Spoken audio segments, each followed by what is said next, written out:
Olá pessoal, dando prosseguimento aos nossos estudos referentes a transistores, nós vamos abordar hoje a configuração emissor comum.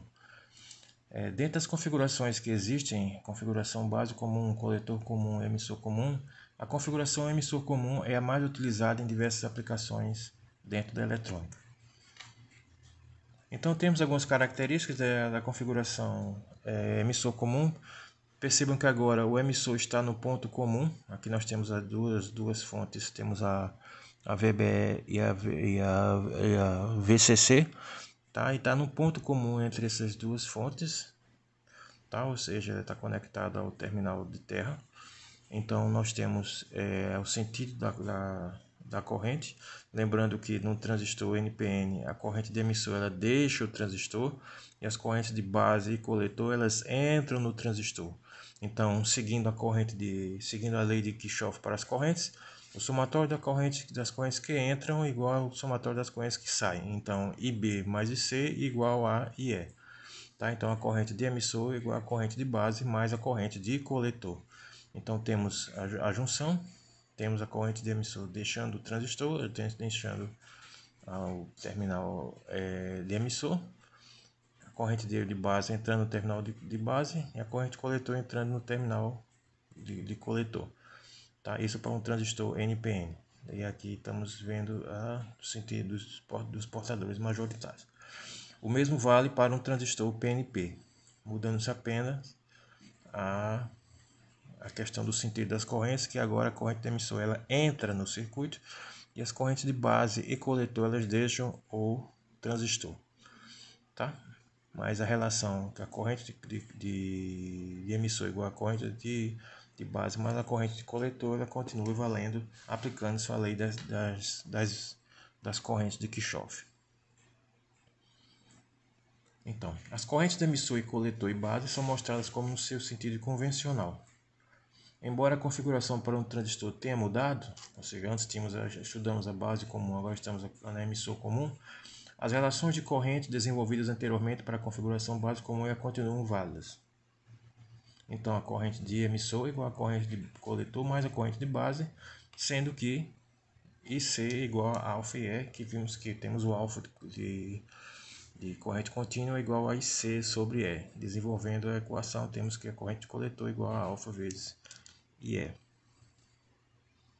Na configuração emissor comum, as características de saída são representadas pelo gráfico de corrente de saída, corrente de saída, ou seja, de coletor, versus a tensão de saída VCE para uma faixa de valor de corrente de entrada IB. Então, temos ainda que na região ativa de um amplificador configurado em emissor comum, a junção base-coletor é polarizada reversamente, enquanto que a junção base-emissor é polarizada diretamente. Então temos que lembrar que na configuração emissor comum, a junção base-coletor é polarizada de forma reversa e a junção base-emissor é polarizada diretamente. Na figura 2 nós temos as curvas características do coletor e a curva característica de base.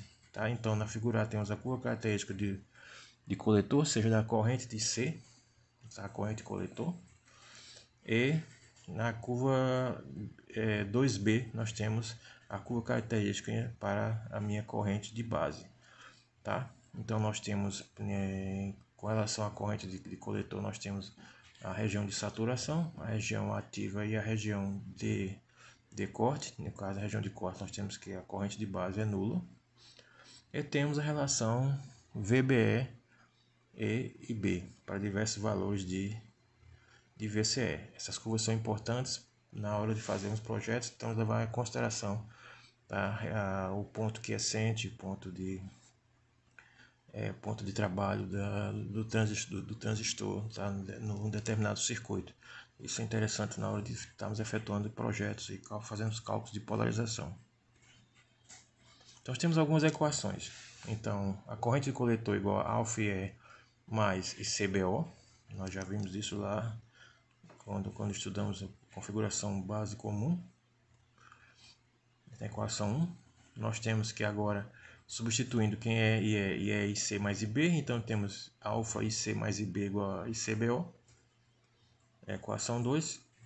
Desenvolvendo essa equação, nós vamos chegar na equação 3, que a corrente coletor é igual a alfa IB sobre 1 menos alfa mais ICBO dividido por 1 menos alfa.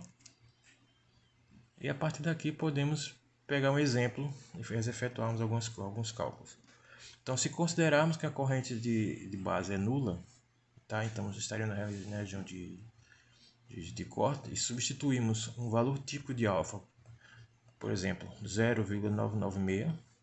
A corrente de coletor resultante seria, substituindo, teríamos que IB igual a zero, então esse termo deixa de existir, então ficamos com IC igual a ICBO dividido por 1 menos 0,996. Então, resolvendo essas contas aqui, nós temos que a corrente de coletor será 250 ICBO, ou seja, a corrente de coletor é 250 vezes a corrente de ICBO. Então, se ICBO fosse 1 miliampere, aliás, 1 microampere, a corrente de coletor resultante com IB igual a zero seria 250 vezes 1 microampere é igual a 0,25 miliampere, como se reflete na característica na figura 2. Tá? Como vimos lá na figura 2. Então, a corrente de coletor definida pela condição de IB igual a 0 microampere terá a notação indicada pela seguinte equação. Então, a corrente de coletor emissor, tá, com a base aberta ICO é igual a ICBO dividido por 1 menos alfa, tá, considerando-se que IB é igual a 0 microampere. Tá, então, alguns datasheets dão essas informações aqui de ICO.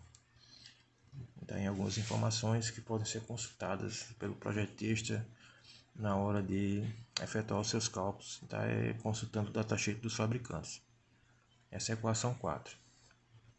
Então, para uma aplicação linear, ou seja, para que tenhamos a distorção mínima, a região de corte para a configuração emissor comum é definida por IC igual a ICO.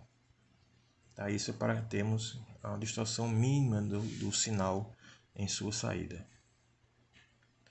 Então, a região abaixo de IB igual a 0 microampere deve ser evitada, caso seja necessário um sinal de saída não distorcido. Então, devemos evitar a utilização abaixo da curva para IB igual a 0 microampere. Tá? Com isso, estamos evitando que haja uma distorção no sinal de saída. Então, nós temos essa configuração, temos com os pontos, os terminais B, aliás, base, coletor e emissor. Então temos IB igual a zero, ou seja, está em aberto. Temos a ICEO, ou seja, corrente coletor emissor com a base aberta. Vejam que a base está aberta, então definimos o ICO. Ele flui nesse sentido, tá? Ele flui nesse sentido. Então, é a corrente que flui ela flui de coletor para emissor. Tá? Lembrando que corrente de emissor é igual a corrente de base mais a corrente de coletor. Então a corrente flui nesse sentido, tá? Com a base aberta. Então a corrente coletor-emissor, corrente de coletor para emissor com a base aberta. Condições do circuito relacionadas a ICO. Então, quando empregado como chave em um circuito lógico de um computador, o transistor terá dois pontos de operação de interesse. Tá? Então, utilizando o transistor como um elemento de chaveamento num computador, num circuito lógico, nós teremos os pontos de operação interessantes. Um na região de corte e outro na região de saturação. Tá? Então, quando o transistor é utilizado como chave, ele vai estar na região de corte ou na região de saturação. Na condição de corte, a ideal seria a corrente de coletor ser igual a 0 mA para uma dada tensão VCE escolhida. Sabendo que a corrente de coletor para emissor com a base aberta geralmente apresenta baixos valores, tá? Sabemos que fica da ordem de microamperes. Para dispositivo isso no caso de dispositivos de silício, teremos que o corte para o chaveamento quando IB igual a zero, é igual a 0 microamperes ou IC igual a corrente coletor para emissor com a base beta, apenas para transistores de silício. Então, sabemos que a corrente de coletor para emissor geralmente apresenta baixos valores, tá, para dispositivo silício, e teremos que o corte para chaveamento quando ICB para quando IB igual a zero, ou ICB igual a ICO apenas para transistores de silício. Tá? Isso só é válido quando estivermos trabalhando com transistores de silício. No caso do transistor de germânio, o corte para o chaveamento se dará conforme as condições existentes, quando a corrente de coletor será igual à corrente de coletor para a base com o emissor aberto, ou seja, o CBO. Para a configuração base comum, a curva característica para a entrada era estimada pelo equivalente a uma linha reta, que resultava com VBE igual a 0,7. Nós vimos isso no exercício quando resolvemos lá para a configuração base comum. Está na aula 7.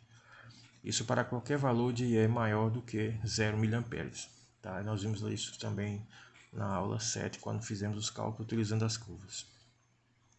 Então nós temos aqui a curva característica, isso para a configuração base comum. A curva característica para a entrada é estimada pela linha reta. Isso é uma configuração para a base comum. Vejam que temos uma tensão de VBE igual a 0,7 volts e valores de corrente em micro, e para a corrente de base em microamperes. Então é equivalente linear por partes para a curva característica do diodo da figura 2B.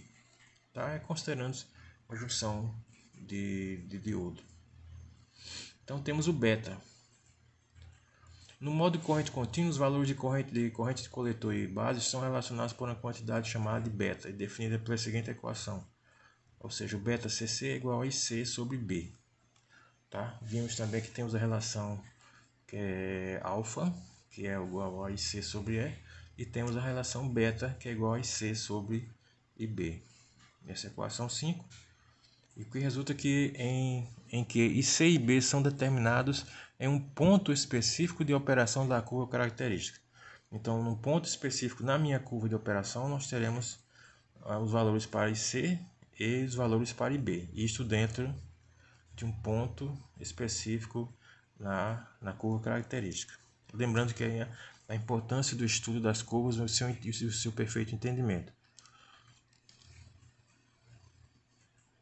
As letras F e E derivam respectivamente da aplicação de corrente direta, o forward, e da configuração emissor comum. Por isso chamamos de HFE, e tem alguns multímetros, nos datasheets você tem lá o HFE. Então HFE e beta são a mesma coisa. Tá? Então é um parâmetro importantíssimo de transistores que dá o seu ganho. Tá? Então, para um dispositivo com beta igual a 250, a corrente de coletor é 250 vezes o valor da corrente de base. Então, isso dá importância do beta no estudo de transistores. Então, no datasheet, o beta é geralmente lido como HFE. Tá? Então, o FE deriva respectivamente da amplificação de corrente direta, que é o forward, e da configuração emissor comum, que vem aqui do E. Então, obrigado pessoal. Esse foi o nosso vídeo sobre configuração emissor comum. No próximo vídeo, na nossa aula 9, veremos a configuração coletor comum. E aí encerramos este módulo 1 sobre a introdução a dispositivos semicondutores, tá? E dentro dos nossos estudos de eletrônica. Ok, obrigado, até a próxima aula. Um abraço sideral.